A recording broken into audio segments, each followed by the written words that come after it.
রাজু আহমেদ এক ভাই প্রশ্ন করেছেন, হুজুর আমি স্বপ্নে দেখেছি আমার পাশে বসে আমার ভাই সাপের গোশত খাচ্ছে, কিন্তু আমি খাচ্ছি না, এটার ব্যাখ্যা কি হবে?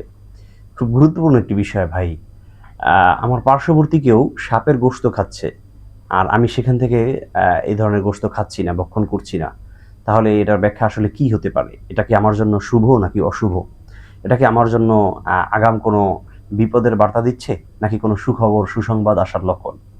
দর্শক, বিষয়টি নিয়ে বিস্তারিত কথা বলবো আমরা স্বপ্নের নির্ভরযোগ্য কিতাব সুলেমানি খাবনামা তাফসিরুল আহলাম তাবির রুইয়া থেকে। তবে এর পূর্বে আপনাদের কাছে ছোট্ট একটি নিবেদন থাকবে, যারা স্বপ্নের ব্যাখ্যা জানতে চান, ইসলামিক জীবন সংশ্লিষ্ট যে কোনো মাসআলা মাসাইল জানতে চান, কিংবা কোনো বিষয়ে আমল নিতে চান, তাদের জন্য আমাদের এই চ্যানেল এবং আমাদের পেজটি অত্যন্ত গুরুত্বপূর্ণ। নিয়মিত এখানে স্বপ্নের ব্যাখ্যা, ইসলামিক প্রশ্ন উত্তর এবং বিভিন্ন প্রকারের আমল নিয়ে আলোচনা হয়ে থাকে। অবশ্যই চ্যানেলটি সাবস্ক্রাইব করে পেজটি ফলো দিয়ে রাখবেন। দর্শক, মনে রাখবেন, যদি কোনো ব্যক্তি সাপের গোশত কিংবা অন্য এমন কোনো প্রাণীর গোশত খেতে দেখে যেই গোশতটা তার জন্য, মানবের জন্য হারাম এবং অবৈধ, তাহলে সেটা দ্বারা বোঝা যায় যে সে হারাম ভক্ষণ করার মধ্যে লিপ্ত আছে। যে কোনো প্রকারের হারাম হতে পারে। উদাহরণস্বরূপ, যদি কেউ দেখে যে সে শুকুরের গোশত খাচ্ছে, কুকুরের গোশত ফ্রাই করে খাচ্ছে, অথবা সাপ, অথবা কেঁচো, এ ধরনের যে সমস্ত জিনিসগুলো নিষিদ্ধ খাওয়া, সেগুলো গোশত যদি কেউ খেতে দেখে, তার মানে হলো যে সে যে রিজিক গ্রহণ করছে, সে যে খাদ্য আহার গ্রহণ করছে, সেটার মধ্যে হারামের কোনো গন্ধ রয়ে গেছে।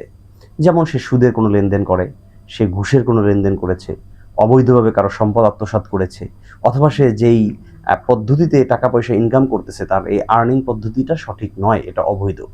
যে কোনোভাবে তার রিজিকের ভিতরে, তার আয় ইনকামের ভিতরে হারামের কোনো সংমিশ্রণ রয়েছে, এমনটাই বোঝা যাচ্ছে তার এই স্বপ্ন থেকে।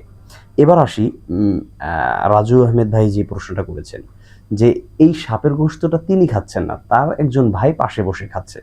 এখন এটা ভাই হোক কিংবা পাড়া প্রতিবেশী, কারো সহপাঠী, সহকর্মী, তার কলিগ, যে কোনো কেউ হতে পারে। কাউকে যদি সে দেখে যে অন্য কেউ খাচ্ছে, আমি খাচ্ছি না, তাহলে এটা অত্যন্ত সুখবর এবং সুসংবাদ।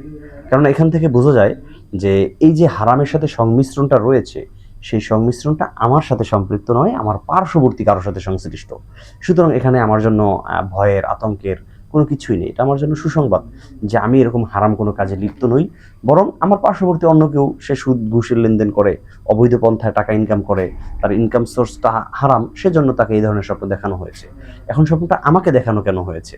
আমাকে দেখানো হয়েছে এজন্য যে আমি যাতে তার সাথে কোরবানি না করি, আমি যাতে তার সাথে লেনদেন না করি, আমি যাতে তার কাছ থেকে টাকা না নেই, আমি যেন তার কাছে টাকা না দেই, অর্থাৎ সকল প্রকার মুআমালা যেন আমি তার থেকে বিচ্ছিন্ন করি।